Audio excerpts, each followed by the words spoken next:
ഇറാനുമായുള്ള സമാധാന ചർച്ചകൾ നിർണായക ഘട്ടത്തിലേക്ക് കടക്കവേ നിലപാട് വ്യക്തമാക്കി യു.എസ്. President Donald Trump. തിരക്കിട്ട് കരാർ വേണ്ടെന്ന നിലപാടാണ് ട്രംപ് മുന്നോട്ട് വെച്ചത്. ഇറാനുമായുള്ള സമാധാന ചർച്ചകളിൽ തിരക്കിട്ട് ഒരു കരാറിലെത്താൻ താൻ ആഗ്രഹിക്കുന്നില്ല. ഇരുപക്ഷവും ആവശ്യത്തിന് സമയമെടുത്ത് കൃത്യമായ ഒരു കരാറിലെത്തണമെന്നും അതിൽ പിഴവുകൾ ഉണ്ടാകാൻ പാടില്ലെന്നും അദ്ദേഹം കൂട്ടിച്ചേർത്തു. മധ്യസ്ഥർക്ക് ഇക്കാര്യത്തിൽ നിർദ്ദേശം നൽകിയിട്ടുണ്ടെന്നും ട്രംപ് വ്യക്തമാക്കി.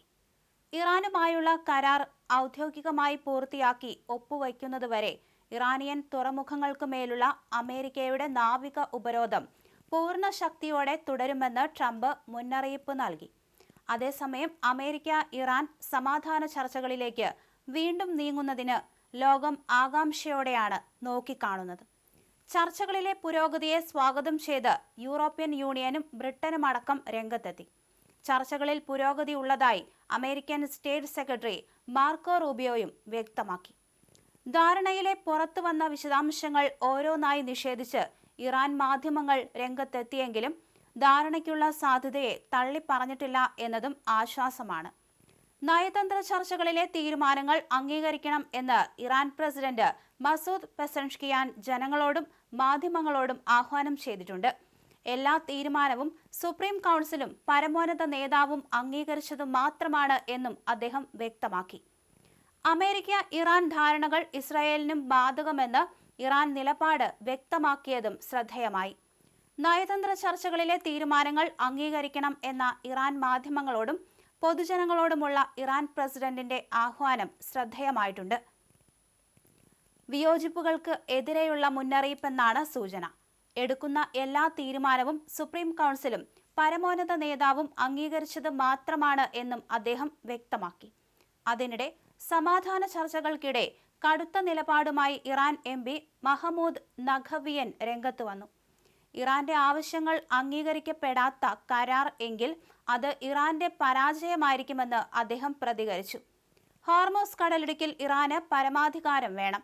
ഹോർമൂസിലൂടെ കടന്നുപോകുന്ന കപ്പലുകൾക്ക് ടോൾ ഈടാക്കണം. യുദ്ധത്തിലുണ്ടായ നാശനഷ്ടങ്ങൾക്ക് നഷ്ടപരിഹാരം വേണം. ഇറാനെതിരായ ഉപരോധങ്ങൾ യു.എസ്. നീക്കണം. അമേരിക്ക മേഖലയിൽ നിന്ന് പിന്മാറണം. ഇറാന്റെ യുറേനിയം സമ്പുഷ്ടീകരണം തടയാൻ അമേരിക്ക ശ്രമിക്കരുതെന്നും അദ്ദേഹം ആവശ്യപ്പെട്ടു. ശത്രുവുമായുള്ള കരാറിന്റെ ഉള്ളടക്കത്തിൽ ഹോർമൂസ് കടലിടുക്കിന്മേലുള്ള പരമാധികാരം, യുദ്ധ നഷ്ടപരിഹാരം, എല്ലാ ഉപരോധങ്ങളും നീക്കൽ, ടോൾ പിരിവ്, മരവിപ്പിച്ച ഫണ്ടുകൾ വിട്ടുനൽകൽ, മേഖലയിൽ നിന്നുള്ള ശത്രുവിന്റെ പിന്മാറ്റം, യുറേനിയം സമ്പുഷ്ടീകരണത്തിനുള്ള അംഗീകാരം, ഇറാൻ ആവശ്യപ്പെടുന്ന ഉറപ്പുകൾ എന്നിവ ഉൾപ്പെടുന്നില്ലെങ്കിൽ ആ കരാർ വലിയ ദോഷം ചെയ്യും.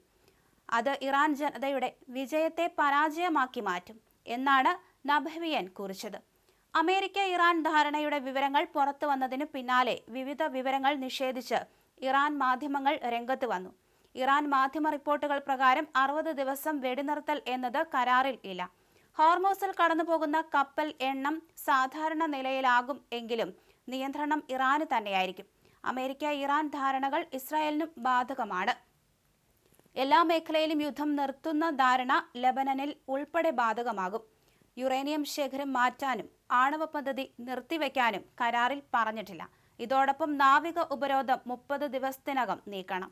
സ്വത്തുക്കൾ ഘട്ടം ഘട്ടമായി വിട്ടു നൽകണം. ഇവയാണ് ഇറാന്റെ അവകാശവാദങ്ങൾ.